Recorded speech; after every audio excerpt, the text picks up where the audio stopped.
Hello there, guys. Welcome back to the channel. I hope you all are doing well today. It's Monday, the 16th of 2026, and if you're like me, you're juggling a mix of absolute frustration, simmering anger, and a desperate flickering hope.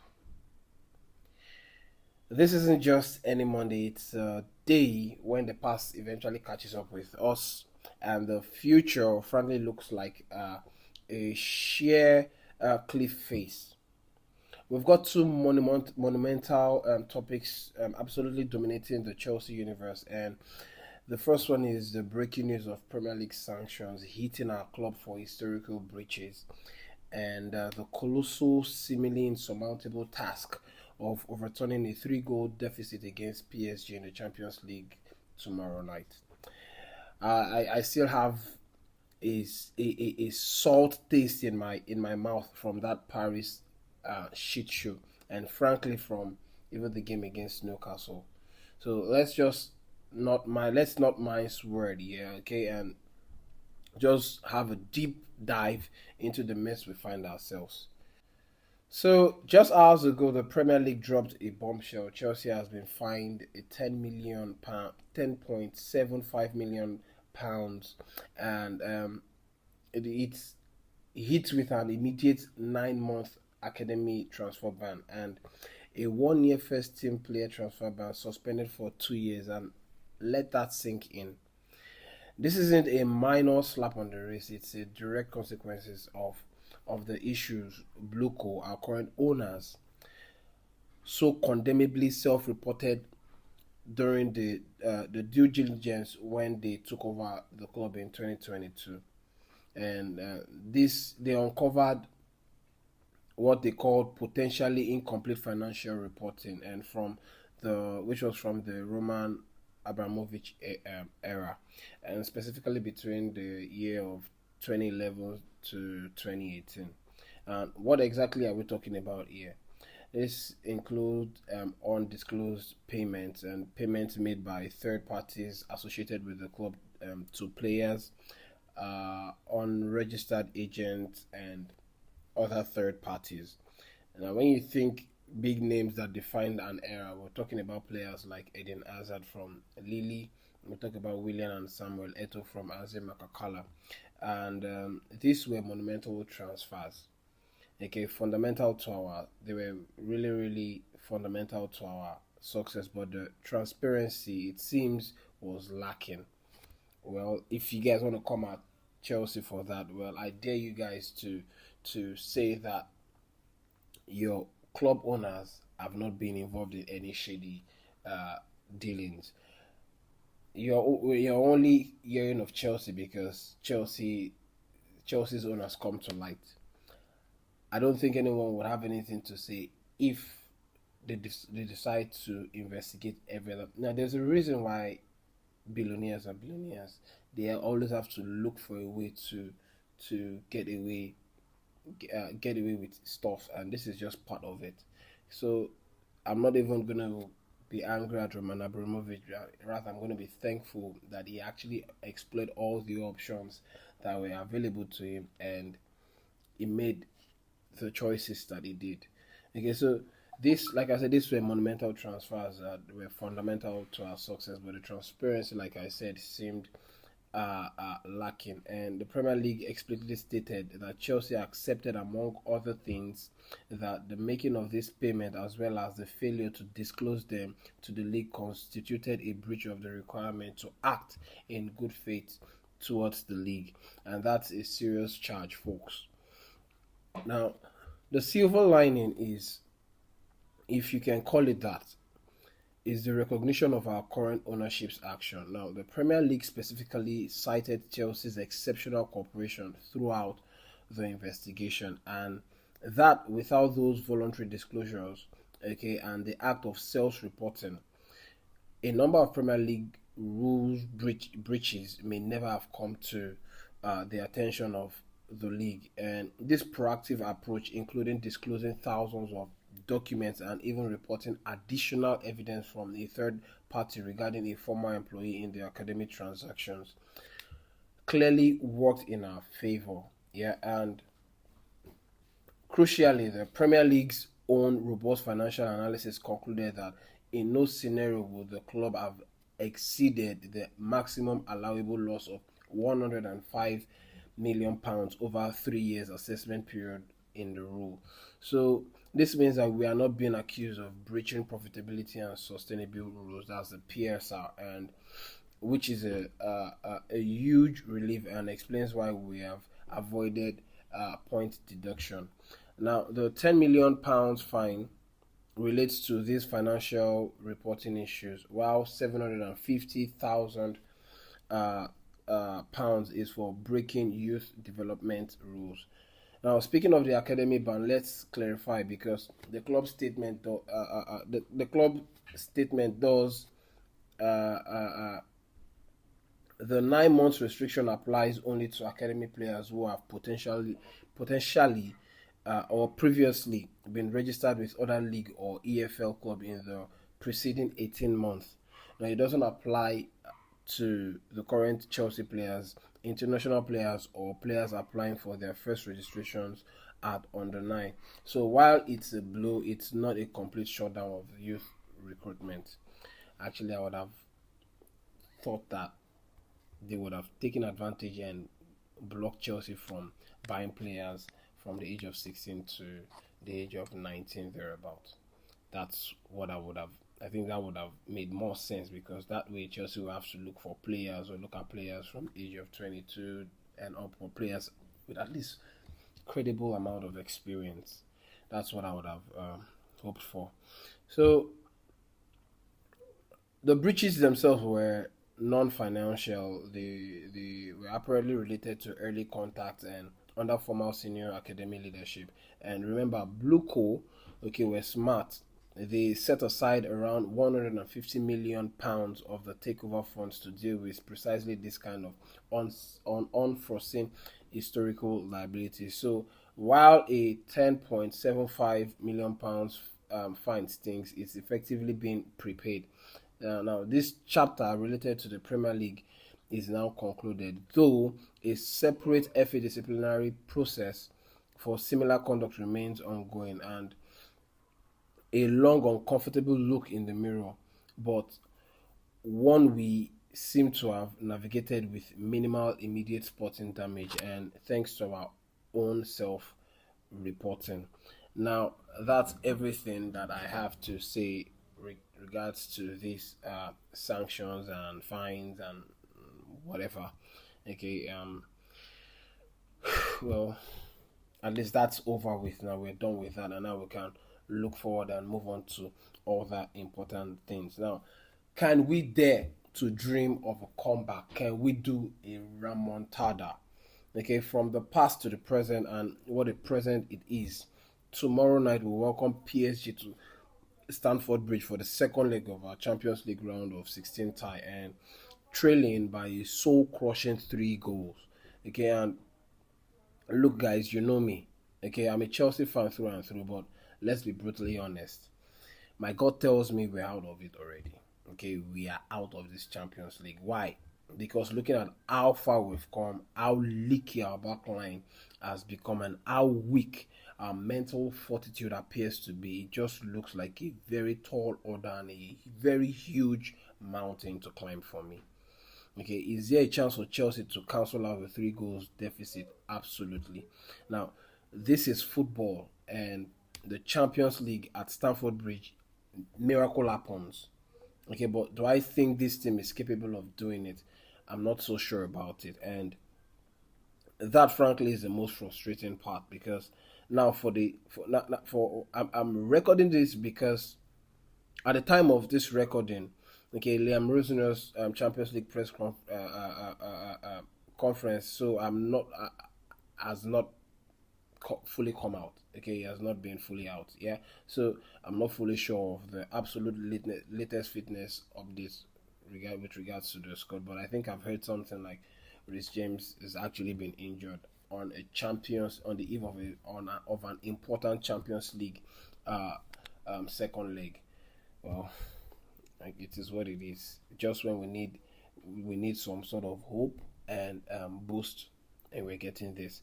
Rhys is Lavia is returning from injury, and Rhys James is actually replacing him in the sick in the hospital. Yeah, just what it means to be a Chelsea thing. Anyway, but what I do know is this: we cannot afford to make life difficult or complicated for ourselves. PSG are coming to our home ground with a comfortable lead, and what we need to do and what I actually believe we must do is ensure that we go at it from the first blast of the whistle and do not stop until the end. We need to ensure that we are pressing and pressing them to be quiet and press them to oblivion if we can.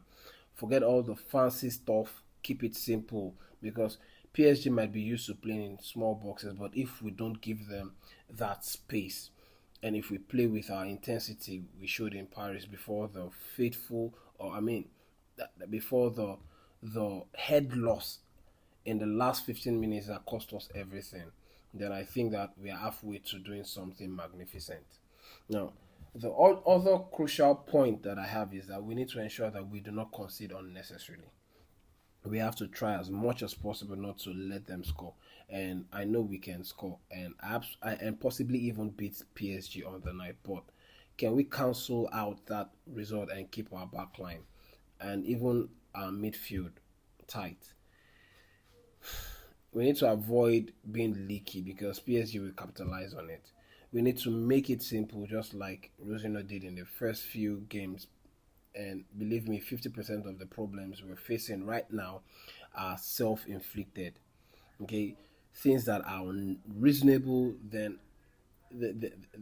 and unnecessary, we just do them and end up shooting ourselves in the foot. Okay, then I think we have a match in our hand if we can put those things aside and get serious.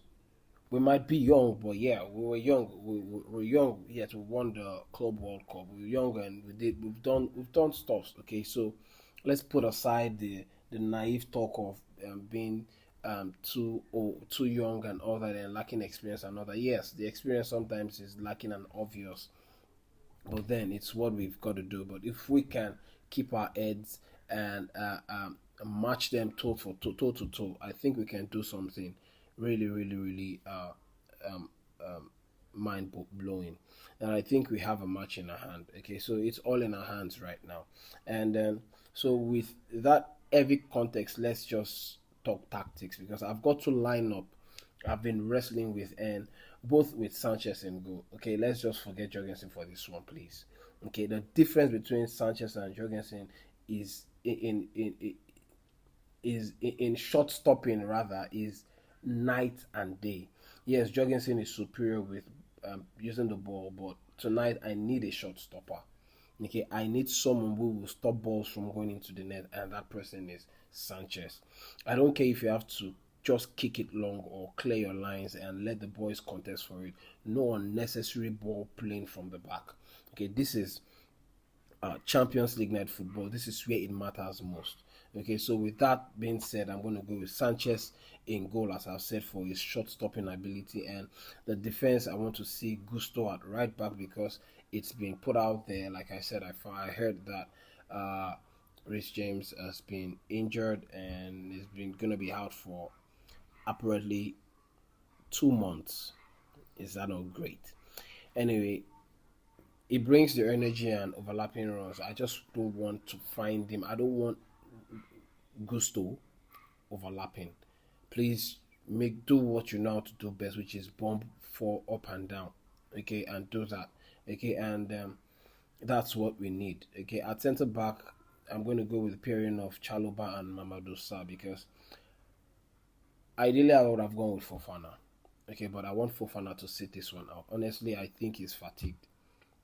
Okay, maybe too comfortable or too relaxed to be honest. Okay, if I spend 75 million pounds on a player and this is what is offering me now, that is fit, is a bang average player. Okay, and that's just until it proves me otherwise. I cannot count on him anymore. Okay, just like too many other defenders that we have. Okay, we need Onga and then Marco Kurela at left back makes up the back four for me. Gusto, Chaloba, Sa, and Marco Kurela. The midfield, this is the key one for me. Okay, I'm gonna go with Moises Caicedo and Andre Santos as a midfield pivot. Okay, we missed someone who could clean up messes in Paris and even against Newcastle. Okay, Santos is exceptional at that. It might not be flashy, but it closes down and it cleans up very well. And the most important thing is that he won't lose the ball cheaply. Okay, his presence was deeply missed, and I hope that Liam Rosino has taken that into account and will not end up messing it over, complicating things. Then in the 10, I'm going to go with Enzo Fernandez. On the right wing, I'm going to go with Cole Palmer and Petroneto. On the left with Joao Pedro leading the line. And this is my 290. It's about defensive structure in that pivot, but with the attacking options to go at them. If we play our cards well and stay disciplined, uh, at the same time we stay focused and switched on, this job can be done. Okay, this lineup should be able to do the job. So then we can play with the lead. We can play with the lead. We love to help out. We can play with Lavia or bring on Lavia later on if we need to kill or control the tempo if things go our way. But it's like I said, it's a tall hill to climb. So my second lineup is going to be this. I'm gonna go. It's just a slight change. All right. I'm gonna go. I'm gonna keep Sanchez in goal and maintain the back four: Gusto, Chaloba, Sa, and Mark Cucurella. And in the midfield pivot, I'm gonna go with. This is where I'm gonna change, do a little bit of change. Okay, I'm gonna go with Caicedo alongside Enzo Fernandez. And let me tell you guys right now, okay, for those of you who are slagging off Enzo Fernandez saying he's overrated, that they will end up losing Enzo Fernandez to injury or eventually leaves Chelsea. That is the day we will truly understand how crucial and important Enzo Fernandez has been to this Chelsea setup. There is no one who uses the ball better than Enzo Fernandez. There is no one who creates more chances better than Enzo Fernandez, even in this team. The amount of ground that Enzo Fernandez covers, even without blistering speed, is incredible and is vital and important in this team. Just a couple of games back, we played without Enzo Fernandez and we looked out of place. We looked like we were struggling to string passes together. That's how important Enzo Fernandez is. Okay, and in my 10, I'm going to put Cole Palmer there. I don't know if Esteval Willian is going to be available for he is back to full fitness. If he is, then I'm sticking Estevan William on the right, and on the left, Pedro Neto still stays there. And leading the line, I'm going to go with Joao Pedro to lead the line. While the second lineup offers immense creativity through Enzo Fernandez, Cole Palmer, and direct pace from Pedro Neto and even Estevan William, I lean towards the first one because it provides us with just a little bit more defensive structure with Santos, okay, in the team and in the squad, while still giving us the attacking firepower we desperately need. Both requires an emotional intensity that we haven't consistently shown. So no more cheap goals, no more dropping of heads. And this is Stamford Bridge. This is the Champions League, and we are Chelsea. Okay, we need to bring back the old spirit. Okay, the old spirit where we went to home grounds like Napoli, came coming to Chelsea, and then they never found it easy. We need to take initiatives from there. We need to take motivations and morals from there, okay, to fight these guys and cancel it out. It's in us. It's what we are known for. We are used to upsetting the odds. This is one of them. Let's go. Let's bring. Let's knock these guys out and proceed to the next round. Okay, let's try to keep our heads intact. Okay, this is like Champions League. This is where it all matters.